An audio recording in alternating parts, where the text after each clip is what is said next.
সালাম আলাইকুম। নির্বাচন ডাকসু জাকসুর শেষ হলো। এখন আপনাদেরকে কিছু কথা বলা জরুরি। আসন্ন সংসদ নির্বাচন আছে। সেই নির্বাচনে বিএনপির অবস্থা কি হবে, তাদের অবস্থান কি হবে, তাদের দলীয় যে পলিসি সেটা কেমন হবে, সে বিষয়গুলো নিয়ে একটু আলোচনা করা দরকার। আমরা গেল 5 তারিখ থেকে 5ই আগস্টের পর থেকে যদি নাকি বিএনপির সভা সমাবেশ, বক্তব্য, স্লোগান এগুলো শুনি, তাহলে মনে হবে যেন একটা আওয়ামী লীগের স্লোগান শুনছি, একজন আওয়ামী লীগের মানুষের বক্তব্য শুনছি।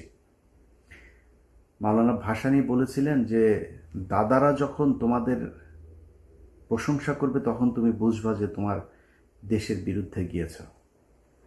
আপনাদেরকে আওয়ামী লীগ এই হেরে যাওয়ার পরে আওয়ামী লীগ যে পরিমাণে অনুশোচনা, যে মানে করুণা দেখাচ্ছে আপনাদের প্রতি, এটাতে বোঝা যাচ্ছে যে আপনারা এই দেশের বিরুদ্ধে অবস্থান নিয়েছেন। আমরা এই ডাকসু নির্বাচনে সরাসরি কোনো দলের পক্ষে যেতে চাইনি। ডাকসু নির্বাচনের আগে আপনাদের যে ক্যাম্পেইন, এই গেল 1 মাস ব্যাপী, এই ক্যাম্পেইনে আপনারা একটা জিনিস পরিষ্কার করেছেন যে এই দেশকে আপনারা আবার সেই আওয়ামী লীগের মতো বিভাজনের রাজনীতির দিকে ঠেলে দিতে চান। আমার তো ভাই বিএনপি নাই, জামাত নাই, আমি তো কোনো দল করি না।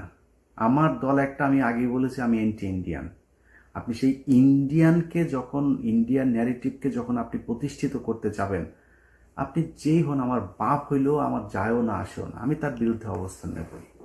যা মন চায় করতে পারেন, মায়েরা ফেলতে পারেন, যা মনে চায় করেন, কোনো সমস্যা নেই। এই যে নির্বাচনে দেখেছেন না, সাদিকের পক্ষে অবস্থান নিয়েছে শেষ পর্যন্ত।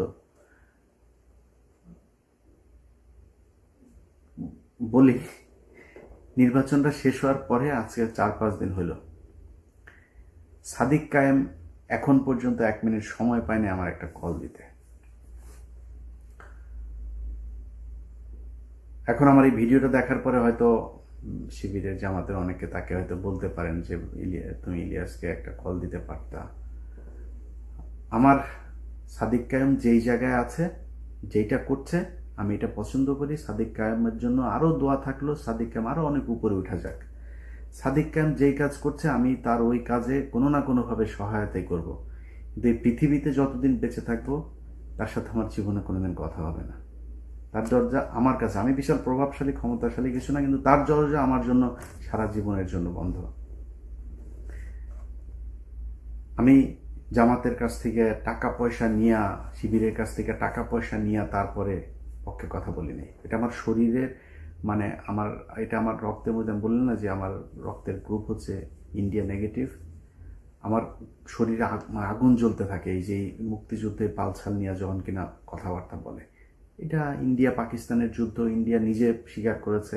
পাকিস্তানিরা ইন্ডিয়ানদের হাতে লিখে দিয়ে গেছে, আমাদের ওখানে কারোর থাকতে দেওয়া হয় নাই, তারা জাতীয় সঙ্গীত বানিয়ে দিয়ে গেছে। এই ধন ফোন নিয়ে তারপরে আপনি বিশাল ফিরিতি ভালোবাসা ইস্যু করি আমি এই মুক্তিযুদ্ধের মধ্যে। এটা কোনো মুক্তিযুদ্ধ না, এটা ভারত পাকিস্তান যুদ্ধ আমাদের এক দেশ থেকে আরেক দেশের হাতে লিখে দিয়ে গিয়েছে।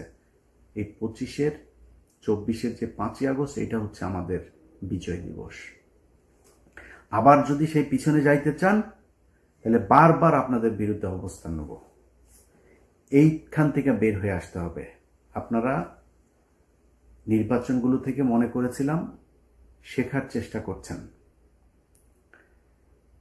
নির্বাচনের পরের আপনাদের বড় বড় নেতাদের কিছু বক্তব্য শুনলাম, শুনে যেটা মনে হলো যে আপনারা সামনের নির্বাচনে, আসন্ন নির্বাচনেও আমাদেরকে ঠেলে দিচ্ছেন জামাতের দিকে। যদি এটা হইতে থাকে, সুস্পষ্টভাবে বলে দিচ্ছি, আমরা ঠিক আবার সেখানে চলে যাব। নির্বাচনে হারলেন, বললেন কারচুপি করা হয়েছে। ভাই, আওয়ামী লীগের মতো ডাকাতি করা সম্ভব এখানে। জোর করে যারে মন চায় তারা ডিক্লেয়ার করে দিবেন, ওই পরে মেকানিজম করবেন, সেটা হইতে পারে। ঢাকা বিশ্ববিদ্যালয় কিংবা বাংলাদেশের কোনো বিশ্ববিদ্যালয়ে ভোট কারচুপি করা সম্ভব না। ডাকাতি করে নিয়ে নিতে পারেন, রেজাল্ট নিয়ে নিতে পারেন, ভোট মানুষ দিবে, যারটা সেই দিবে, এটা ঠেকানো সম্ভব না। ইভেন আওয়ামী লীগের সময় এটা সম্ভব হয়নি, সবাই ভোট দিয়েছে, পরে যায় তাদের মতো করে একটা রেজাল্ট তারা বলে দিয়েছে। এখন কারচুপি করে তারপর আর কথা বলে আপনারা সরে গেলেন। যদি কারচুপি হইতো তাইলে ছাত্র শিবিরের চাইতে ছাত্র দলের বেশি শক্তি, পুলিশের শক্তি এগুলি বেশি না? ওই ব্রাহ্মণবাড়িয়া থানার ওসি তিনি পোস্ট করেছেন ছাত্র দলের পক্ষে ফেসবুকে, একটা ফেসবুক পোস্টে দেখলাম। আপনাদের লোকজন তো বেশি, জামাতের লোকজন তো কম, আপনাদের সাথে পারতো না। আরেকটা হচ্ছে আওয়ামী লীগের লোকজন নাকি, চান্দা আব্বাস ভাই বলেছেন, চান্দা আব্বাস বলে যে আওয়ামী লীগের ছাত্রলীগের সবাই নাকি শিবিরকে ভোট দিয়েছে। চান্দা আব্বাস ভাই, ছাত্রলীগের লোকজন যদি শিবিরে ভোট দিত তাহলে জগন্নাথ হলের মধ্যে 1200-র উপরে ভোট আবিদ আর মাত্র 10টা ভোট সাদিক পেত না। এটা প্রমাণ করে যে এই দাদারা এখনো পর্যন্ত সেই আওয়ামী লীগের দিকেই তাকিয়ে আছে, এবং আওয়ামী লীগ আপনাদেরকে পছন্দ করেছে বলেই তাদের ছাত্র সংগঠন আপনাদেরকে ভোট দিয়েছে। দাদারা এবং ছাত্রলীগের সবার ভোট আপনারা পেয়েছেন। এই যা ভোট আপনারা পেয়েছেন এটা মাত্র ছাত্রদলের সক্রিয় কিছু লোকজন আছে, আর দাদারা আর আওয়ামী লীগ এই ভোটগুলি আপনাদের ভিপি আর জিএস প্রার্থীরা পেয়েছেন। কেন এরকম হইল সেটার জন্য আপনারা এই দুইটা কারণ খুঁজে পেয়েছেন। আসল কারণ সেটা না। 5 তারিখের আগে ছাত্রলীগ এই বিশ্ববিদ্যালয়গুলোতে এমন কিছু নাই যেটা করে নাই, সেই একই কাজ আপনারাও করেন নাই। আপনাদের সব ছাত্র সংগঠন সেই একই কাজ করেছে যেটা ছাত্রলীগ করত। এই জন্য তো এতগুলো মানুষ মারা যায় নাই। এই দেশের ছাত্র সমাজ, সাধারণ মানুষ আগের রাজনীতি সহ্য করবে না। ছাত্র শিবির কি করেছে?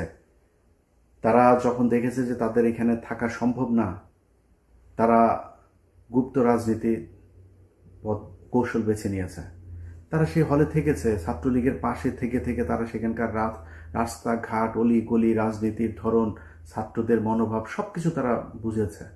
বুঝে তারপরে 5 তারিখের পরপর তারা ছাত্রদের জন্য বাস, ছাত্রদের জন্য পানির ট্যাপ, ছাত্রদের আবাসনের সুযোগ সুবিধা, ব্যক্তিগত সমস্যা, পারিবারিক সমস্যা কার কি আছে এই সমস্যা সমাধানের চেষ্টা করেছে। বিভিন্ন জায়গায় গুরুত্বপূর্ণ পদে তাদের লোকজনকে বসানোর চেষ্টা করেছে। আপনাদের ছাত্র সংগঠন কি করেছে জানেন? টিএসসির চায়ের দোকান, শাহবাগের ফুলের দোকান, ওইদিকে নিউ মার্কেটের ফুটপাতের দোকানপাট, এগুলো থেকে চান্দা নেওয়ায় ব্যস্ত ছিল। কে কত খাবে সেটা থেকে।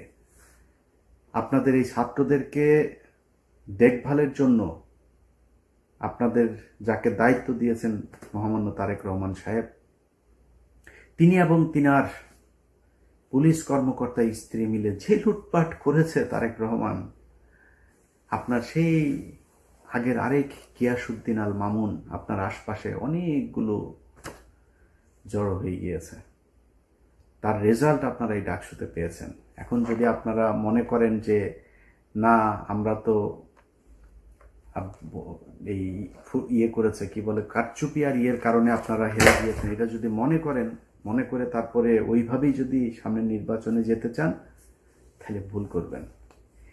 আপনাদের যে বয়ান এখন আপনারা শুরু করেছেন, আওয়ামী লীগের মতো মুক্তিযুদ্ধ কেন্দ্রিক দুই দিকে বিভক্ত করে তারপরে আপনারা ক্ষমতায় চলে আসবেন, ওই ট্যাবলেট বাংলাদেশের মানুষ আর খাবে না।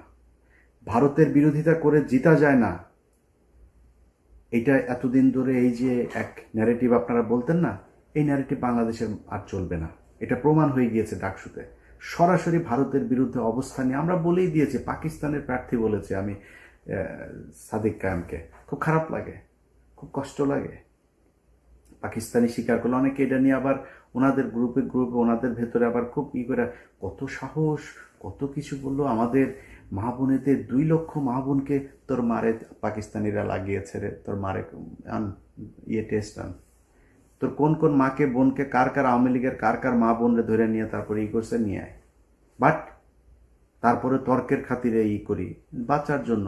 এখন আমি যদি বলি যে পাকিস্তানের মিলিটারিরা আমাদের মা বোনদেরকে ধর্ষণ করেছে, ধর্ষণ এই কথা যদি বলি তাহলে তো বাংলাদেশের সব জারজে। আমি তো এটা বলবো না, আমি এটা বিশ্বাসও করি না, আমি এটা জানিও না। তারপরেও কি বলি? জিতার জন্য বলি, আমার বাবা, আমার দাদা, আমার পূর্বপুরুষ সবাই রাজাকার ছিল। আমার বাবা, দাদা, চাচারা মিলে তোদের মা বোনদেরকে পাকিস্তানের ক্যাম্পে দিয়ে এসেছে, তোদের মা বোনদেরকে জিনিস প্রোটেকশন ছাড়া তারপর লাগিয়েছে, তোরা পয়দা হুয়া। এটা তো লস আছে, বলেন লস আছে? আমার বাপ রাজাকার থাকলে আমার ঘরে তো পাকিস্তানি আসে নাই, আমার বাপ তো আমার মারে নিয়ে দিয়ে আসবে না, তোর মারে নিয়ে দিয়ে আসে, তোদের মাদেরকে নিয়ে দিয়ে এসছে। লাভজনক যেটা সেটা তো বলবে, লাভ কে না বুঝে। আমি লাভজনক জায়গায় আছি, এই কারণে মাঝে মধ্যে বলি খুব খারাপ লাগে, আরে বাবা পাকিস্তানি, আরে বেটা পাকিস্তানি, তুই যে মানুষের যে পাকিস্তানি রাজাকার বলিস, পাকিস্তানে যায় নাই কোনোদিন। পাকিস্তানের রাজাকার যাদের বলিস তারা যায় নাই, তোদের হিন্দুস্তানের রাজাকাররা সব এখন দেখ হিন্দুস্তানে আছে, সব ওইখানে গিয়ে আছে। সমস্যা হইলেই দৌড় দিয়া তোরা ওইখানে যাস সারা জীবন। তোরা হচ্ছে দাদাদের পয়দা। এই দাদারা তোদেরকে বর্ডারের ওই পারে গিয়েছিলি, তারপর ওইখানে যাওয়ার পরে তোদেরকে প্রোডাকশন দিয়ে দিয়েছে, এখনো তোরা সেই রক্তের টান ভুলতে পারিস না। তো এই দাদাদের যেই রক্তের টানে যারা এই দেশে রাজনীতি করে তাদের সংখ্যা কিন্তু কম, খুব কম সংখ্যক লোকজন এই আপনাদেরকে ভোট দিতে পারবে, যাদের ভোট আপনারা নিতে চাচ্ছেন। এর বাইরে কিন্তু আর কারো ভোট পাবেন না। অতএব ওই ন্যারেটিভ থেকে আপনাকে বের হয়ে আসতে হবে। বিএনপি যদি মনে করে যে শুধুমাত্র আমরা আওয়ামী লীগের মতো এই পলিসি খাটায় তারপরে নির্বাচনে গিয়ে পাশ করে আসব, তাহলে বিএনপিকে মাথায় রাখতে হবে তাদের অবস্থা, তাদের ভবিষ্যৎ এই আওয়ামী লীগের যা হয়েছে সেই রকমই হবে। সিদ্ধান্ত আপনাদের, সিম্পল, খুবই সিম্পল ইকুয়েশন।